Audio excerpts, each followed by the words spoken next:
morning students, myself Ajit Pratap Singh. Today in video number 26th, I will tell you about motion. Okay students,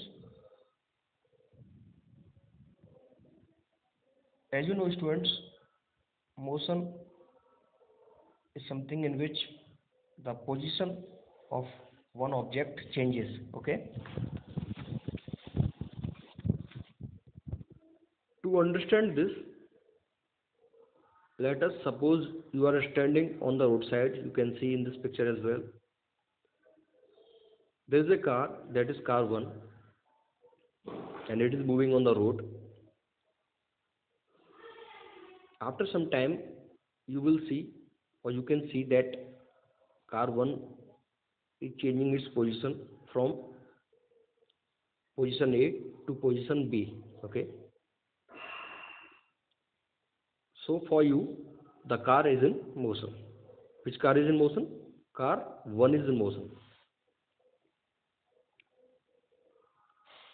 Suppose there is another car, that is car 2, that is parked on the roadside, as you can see beneath the tree. You cannot see any change in its position. So the car 2 is not moving. So there is no change in the position also. Now next slide. Therefore, for you, car 2 is not in motion. It is at rest. The road, the trees or the buildings around you are also at rest. Okay students, because these things are also not moving or not changing their respective positions. We therefore can say that an object is in motion if it changes its position with time, such as car 1, with relation to a stationary object such as a building or a tree. Okay students, while in the second case, an object is at rest if its position does not change with time, such as car 2, in relation to a stationary object like buildings, trees, etc. You can see students that the car 1 was moving from position A to position B. So clearly it is in motion, and car 2 is still parked beneath the tree, so it is not at all in the motion. So this is the description about when any object is in motion or is at rest. Now I will tell you about the story of transport. Students, as you know really well that in the past the people did not have many options available for the transport. Okay, so they generally used to travel one place to another by their foot only. But nowadays they have lot of options available in the form of rickshaw, car, bus, train, aeroplane, etc. However, long ago, none of these means of transport were available. As I told you,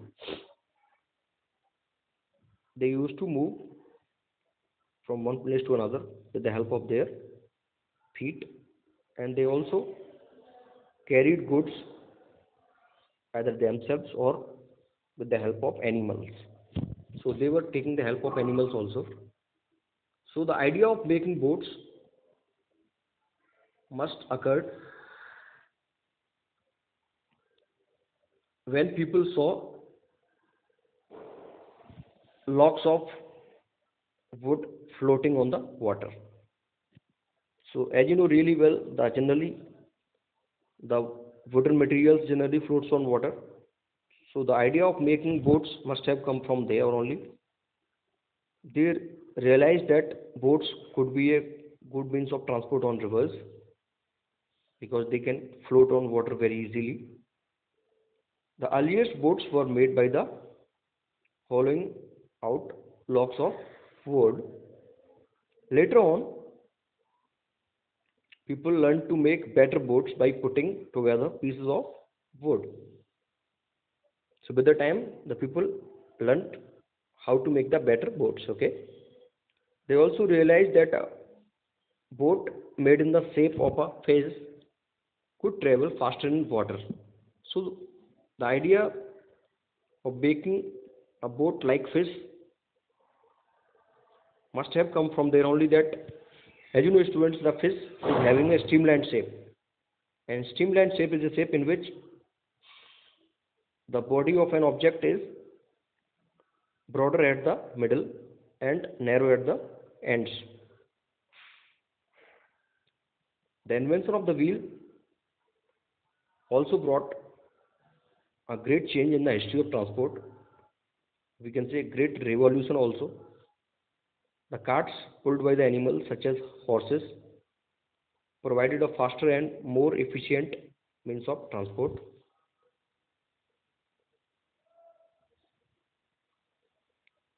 The invention of the steam engine also came after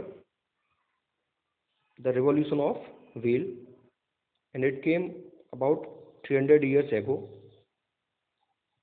So it was the second revolutionary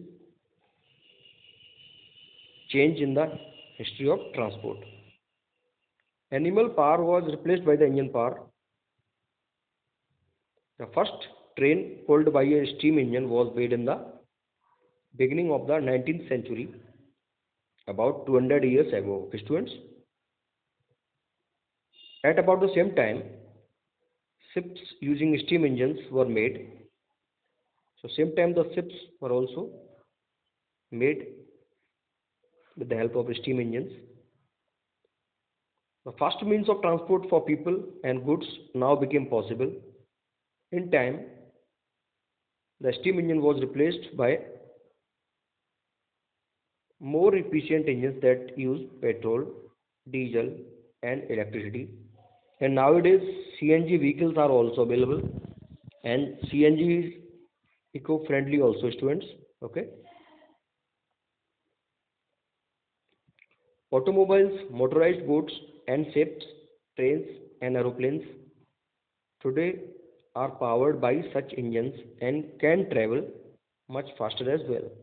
You can see one picture of an early steam engine which was used earlier, but nowadays lot of options in the form of mode of engine, and lot of vehicles are also available. And nowadays people have different vehicle for different type of work for transportation.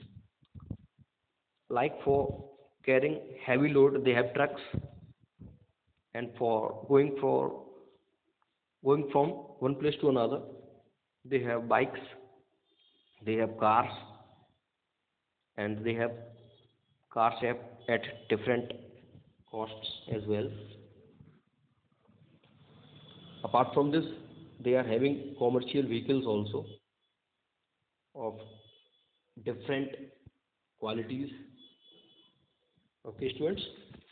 So I hope, students, that now you will be able to tell about motion and also